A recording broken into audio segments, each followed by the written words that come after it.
Hello everybody, today we're going to be doing easy, fresh, vegan pasta. I'm Maxwell, this is Maxwell Bates, and I'll see you in the video. So the first thing we're going to be doing is adding 130 grams of all-purpose flour into the bowl. And then we're going to make a little well in the middle. Put all the dry ingredients in. This is how you would do it traditionally. Traditionally, you would do it on a flat surface like a cutting board or something like that. But this is a lot cleaner and makes a lot less mess. So you have a circle in the middle to put, it's your moat to put all your ingredients in, your well. We're gonna put in 120 milliliters of water or 1 pint.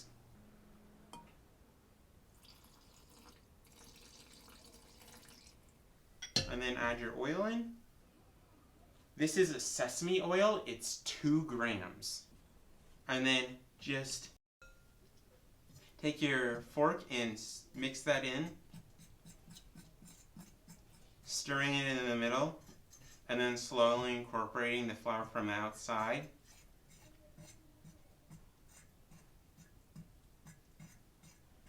It's much easier to incorporate more flour in than it is to incorporate more water into a dough that's too dry.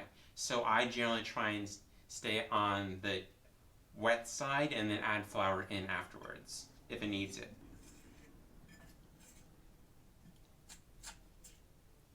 So now we're just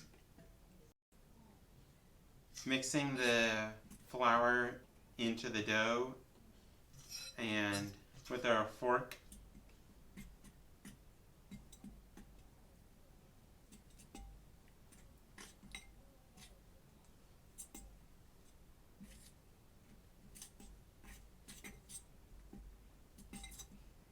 Okay, so now as you can see, it's gotten most of the flour up, but now we're going to have to knead it to build some of those gluten strands. So now what we're going to do is use our palm of our hand and push in the dough against it, kind of like if you were to be like pushing a drawer closed, but down and up.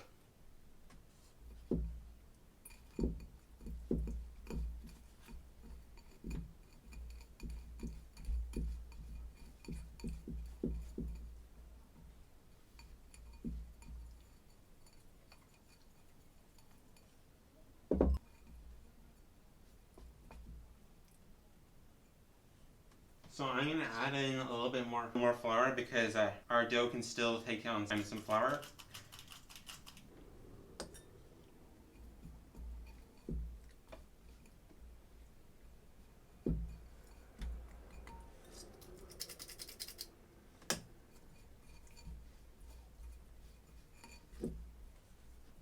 See how it's much more pizza doughy now? It has more of a pizza dough consistency. Before it was way too loose. And so now I'm just collecting the last little bits of the flour off the outside, and then we're going to go to kneading it. Okay, so now we're going to flour our hand.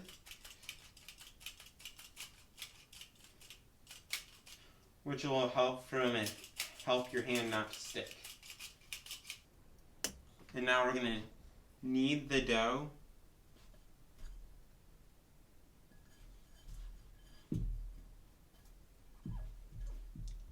Another thing you could try, this one's less traditional, but you can use a fork.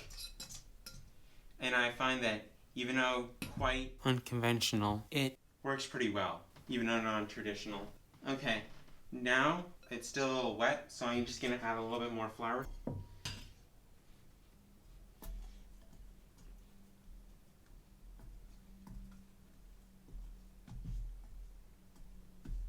Another way of doing it is you can do it the way that they do when they're making other sweet pastries, is slap it down and then grab the back, and slap it down and grab it, slap it and grab the bottom, slap it and grab the bottom.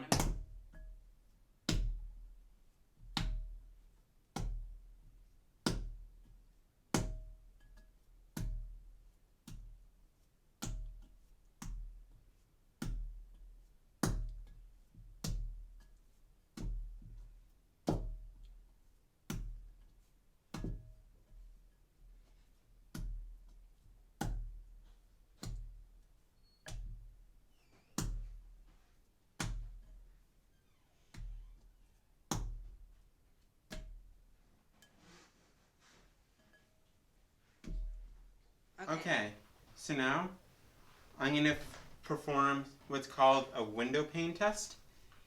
If you have enough gluten in it, where you can pull it up and you can see through the inside without it ripping, but you can still see through, then the gluten molecules have formed properly.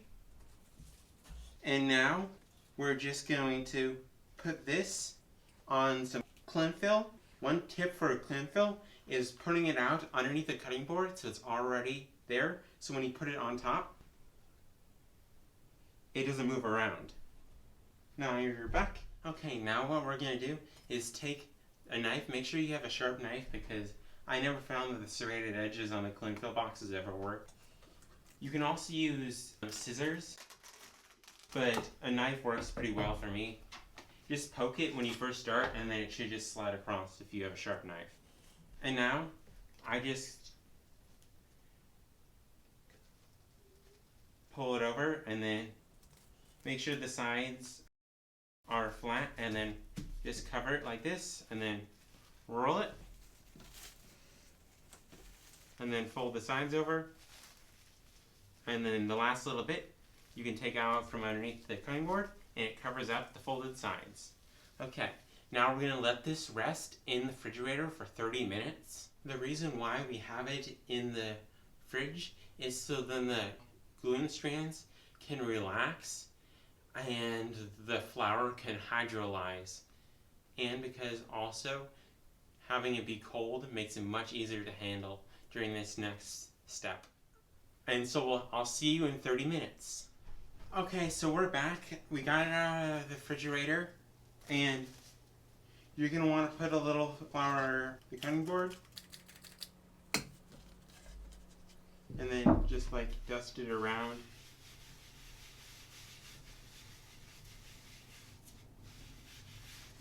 So it's just barely covering the cutting board. And it also gets some flour on your hands that way also. Then we're going to take it out of the cling film.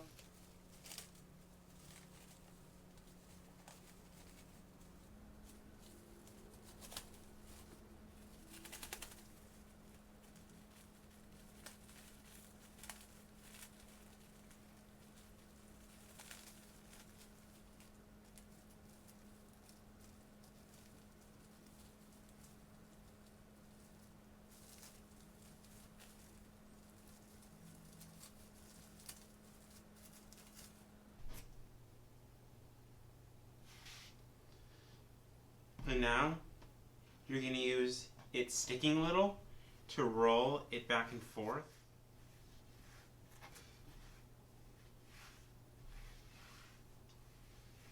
This is where the trade-off happens of stickier dough versus easier to take off. The stickier the dough is, the easier it is to roll out. It is to shape, but then also the more difficult it is to work with and get out of the cling film. But what I'm going to do is cut this in half and put one off to the side. If you have a longer cutting board, you don't have to do that, but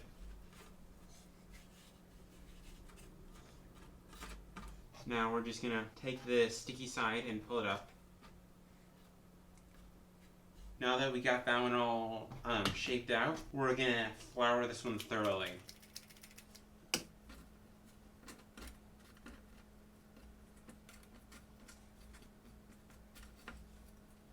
So now it easily comes up off the board, and if you want, you can stretch it out a little bit, but just make sure that it's thoroughly covered with flour. Okay, so right here for right now. And now you're going to want to make sure you flour your knife and make sure it's dry. And make sure you have a sharp knife, that's important. And now, when you do this, you're going to cut and kick, cut and kick. You're going to want to have small enough pieces where they're not humongous, but so that they don't smoosh. And then make sure you cut and kick it away. Otherwise, they'll stick together and you'll have to reflour them afterwards and pull them apart. So it's worth spending like a couple moments extra to reflour, to cut and kick.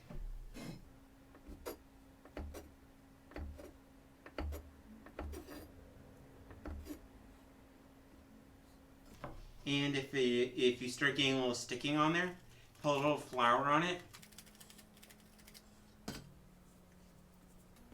And go back to cut and kick, cut and kick, cut and kick.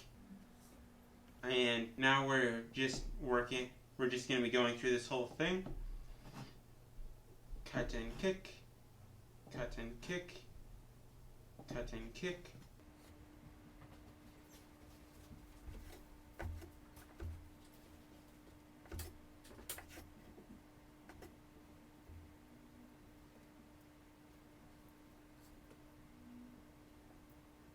And when you run out of room, when you're running out of room, just give them a little bit of flour, and then you can move them closer together on your cutting board.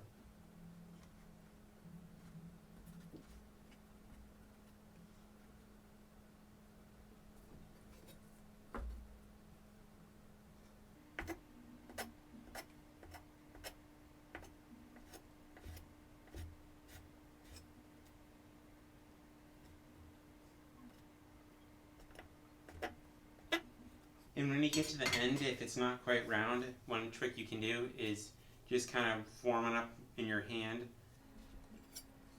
And that way you can make it back into the shape of those, your other sides. They don't have to be that uniform. This is supposed to be easy. So now I'm going to flour them again.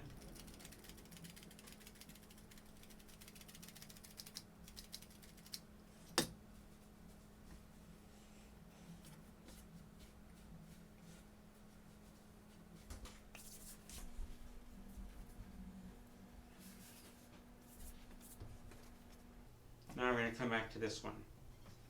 We're just going to do the exact same thing.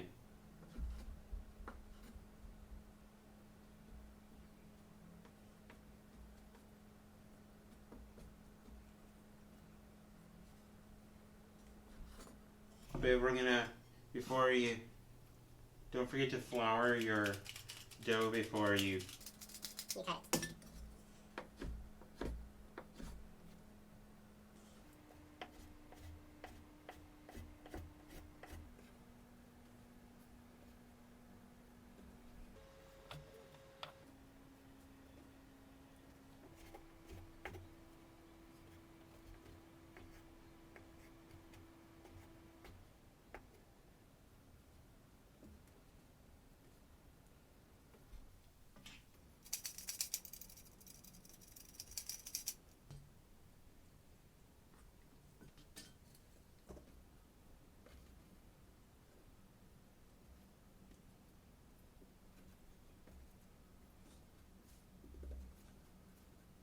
And if you want, you can store them on a little plate floured, so then they don't stick together, and so you have some more room on your cutting board.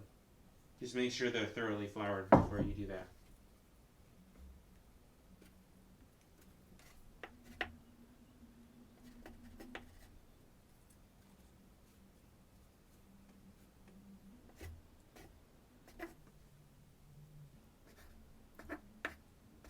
Now that you got them all floured, you can either leave them as little strands like this one, or you can do the smoosh technique where you just kind of smoosh it with your fingers and then it's thinner in the middle and thicker on the outside. It's depending on what you like. I kind of find that the smoosh technique works well. This is also a great thing you could do with people who aren't very experienced cooking, or young people like kids, because all you're doing is smooshing the dough.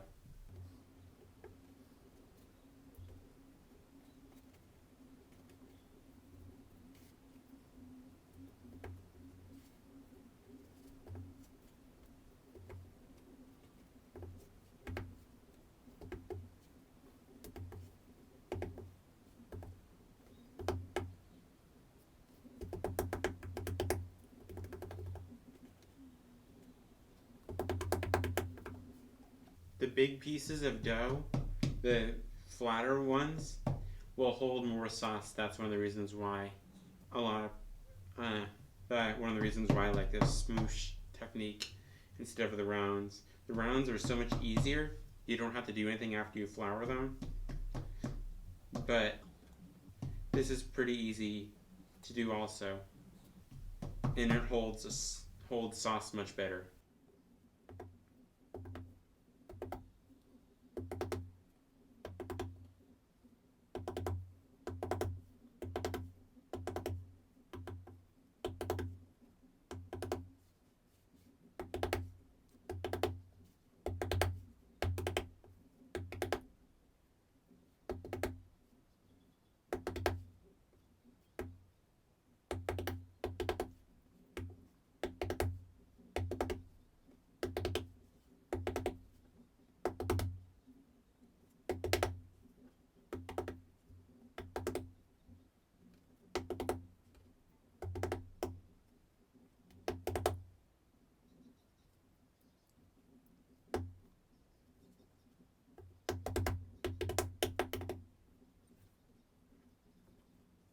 And if you get two big ones that are too big, you can just slice them in half. And then they're back to normal size.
Okay, so they're all done now.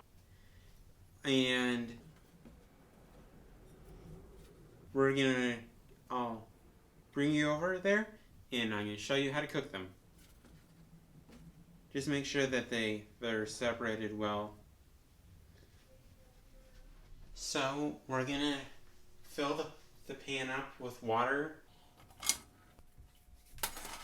And then we're gonna add in, for salt, we're gonna be adding in Braggers coconut aminos, liquid coconut aminos, because it adds more umami and depth of flavor than just pure salt. Although this is completely optional. Now we're just waiting for the water to come to a boil before we put the pasta in. If you put the pasta in before the water comes to a boil, the pasta might stick to each other.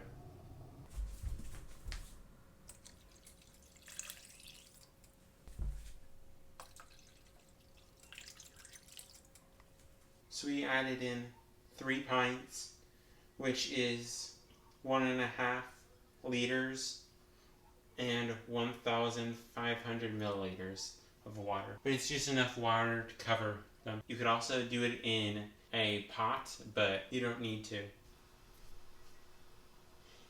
It is advisable before we do it, the water becomes to boil, to have something to get the noodles out with. I like one of these. These work well for scooping things out. And get a plate, put them on also. Okay, you can see now the water is coming to a boil, so the bubbles are coming out quicker and quicker. So pretty soon we're going to be putting in the pasta. This is a good indication of when to start getting ready to put the pasta in. Fresh pasta cooks much quicker than dried pasta. Okay, so now I'm going to put the pasta in because the water is boiling. Put them in a couple at a time. If you put them in all at once, they might stick to each other. But do it quickly so then you can get them all in. But be careful of the steam because it's really hot.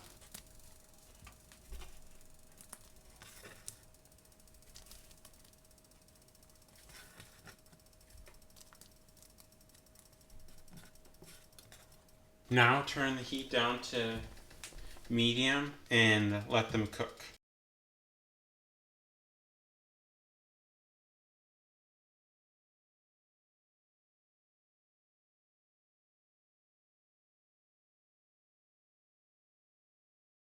And you can see them starting to float to the surface, indicating that they're cooked.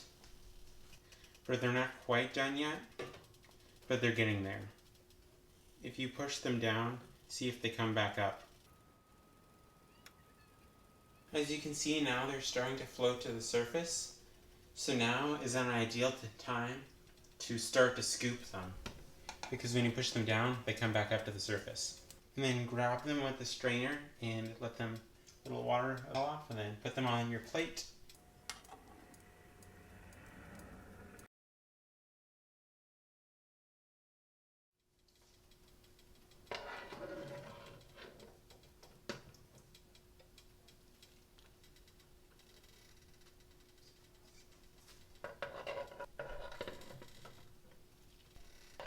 Now make sure you get all the noodles out, and then we're going to turn this off. And this is what it looks like. We're going to be cooking these so they're going to get nice and crispy on the outside, but they're cooked in the inside now. So pour off the hot water into the sink, and then we're going to saute these. But be careful, the water is really hot. Now, I generally avoid using oil, but this is the time where we're going to put 2 seconds of spray oil on it. 1, 2. Now, you're going to dump your plate of pasta back in here. And get a rubber spatula or a wood spatula and stir them around. We're just basically frying them up. They're kind of like dumplings. You can treat them kind of like dumplings, as in the cooking process, once they've cooked a little bit. We're also going to add in a little bit of coconut aminos because we didn't put any salt in earlier.